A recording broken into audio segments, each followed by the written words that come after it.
Welcome to our cooking channel moms kitchen.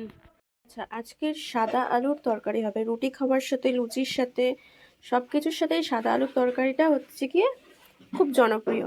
তাই জন্য আজকে রুটি খাওয়ার আলুর তরকারি হবে, যেটাকে আমরা পাতি বাংলা ভাষায় বলি সাদা আলুর তরকারি। তো সেই রেসিপিটাই আজকে দেখাবো। ঠিক আছে, তার জন্য দুটো আলুকে টুকরো টুকরো করে কেটে নিয়ে জলে ভিজিয়ে রাখা হয়েছে। এবার সেদ্ধর জন্য প্রেসারে দেওয়া হবে। ঠিক আছে, তো চলো দেখাই। আলুগুলোকে সব প্রেসারে কুকারের মধ্যে নিয়ে নেওয়া হচ্ছে। তারপর এটাকে জল দিয়ে 2-3টে সিটি দিয়ে দেওয়া হবে। দুটো দুটো সিটি দিলেই মোটামুটি এটা হয়ে যাবে। ঠিক আছে, দুটো সিটি দিলেই হয়ে যাবে, সেদ্ধ হয়ে যাবে। তারপরের স্টেপগুলো আমি দেখাচ্ছি। মানে প্রেসারে সিটি মারা হয়ে গেছে, তো এখানে কিছু ইনগ্রেডিয়েন্টস আমি কেটে নিয়েছি।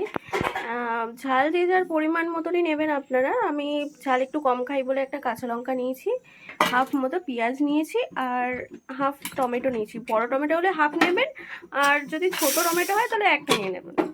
ঠিক আছে, এবারে হচ্ছে গিয়ে গ্যাসে কড়াইতে বসিয়ে দিয়েছি গরম হওয়ার জন্য। এবারে তেল দেবো, তো দেখাচ্ছি আমি। এই যে কড়াইতে তেল দিয়ে দিয়েছি, অল্প করেই তেল দিয়েছি কারণ আমরা একটুখানি তেলটা কমই খাই, তো অল্প করে।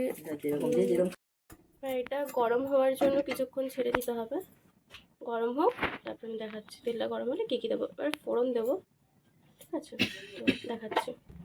আচ্ছা, এবারে আমরা কালো জিরে ফোড়ন দিয়ে দিলাম, অল্প পরিমাণে করছি তাই অল্প পরিমাণে দিচ্ছি। এখন কালো জিরাটাকে দিয়ে ভালো করে নাড়িয়ে নিতে হবে। কালো জিরাটা একটু ভাজা হতে হতে কাঁচা লঙ্কাটা দিয়ে দিলাম আমরা। কাঁচা লঙ্কাটাকে একটু নাড়িয়ে নেব। তারপরে পেঁয়াজ কুচিগুলো দিয়ে দিচ্ছি। একটুখানি ভাজা ভাজা করে নেবো, কারণ পেঁয়াজের নালে কাঁচা গন্ধ ছাড়তে পারে, তো তাই জন্য কাঁচা পেঁয়াজটা একটুখানি ভালো করে নাড়িয়ে নিচ্ছি। ভালো করে একটুখানি ভেজে নেবেন। ঠিক আছে, নাহলে পেঁয়াজের কিন্তু কাঁচা গন্ধ ছাড়বে, তরকারিটা খেতেও ভালো লাগবে না।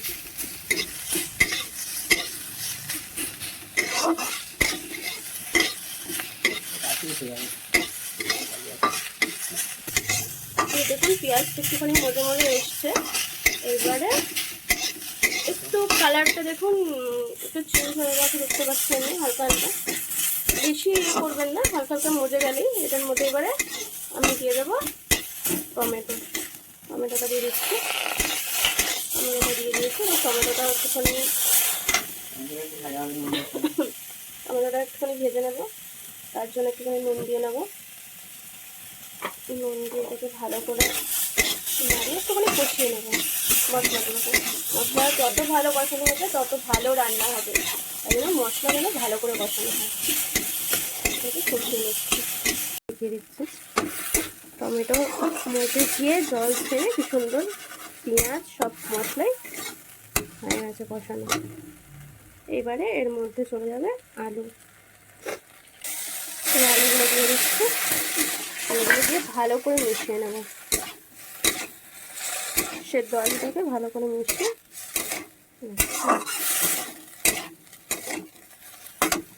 এবার একটু জল দিয়ে দেবো। যেহেতু কষানো হয়ে গেছে একটু জল দিয়ে দেবো, অল্প করে জল দিয়ে দিলে যে যেরকম ঝোল রাখবে সে সেরকমভাবেই জল দেবে। আমরা একটুখানি বেশি ঝোল খাই, তাই জন্য আমি একটু বেশি জল রাখলাম, কারণ এটা ফুটবে একটু। আর যারা একটু কম ঝোল খান মনে হবে, তো তারা একটু কম ঝোল দিয়ে মানে জল দিয়ে দেবেন। ঠিক আছে, আর এই সময় আপনি একটুখানি নুনটা চেক করে নেবেন।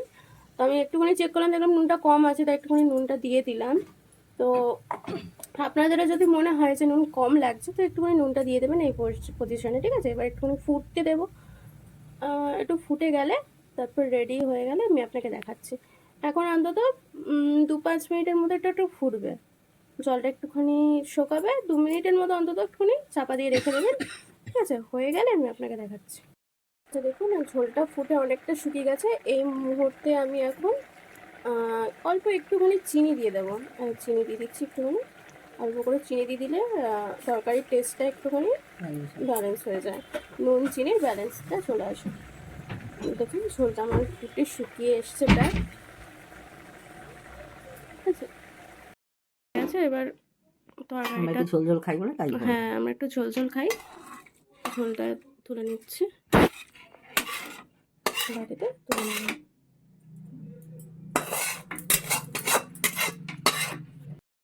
এটা হচ্ছে কি সাদা আলুর তরকারি। এই তরকারির সাথে আপনি রুটি, লুচি সব রকম কিছুই খেতে পারেন। রেসিপিটা ভালো লাগলে like, comment, share and subscribe করে দিতে ভুলবেন না। আরও নতুনত্ব রান্না দেখার জন্য আমাদের চ্যানেলটাকে সাবস্ক্রাইব করে বেল আইকনটা ক্লিক করে দেবেন। আচ্ছা, thanks for watching, bye bye.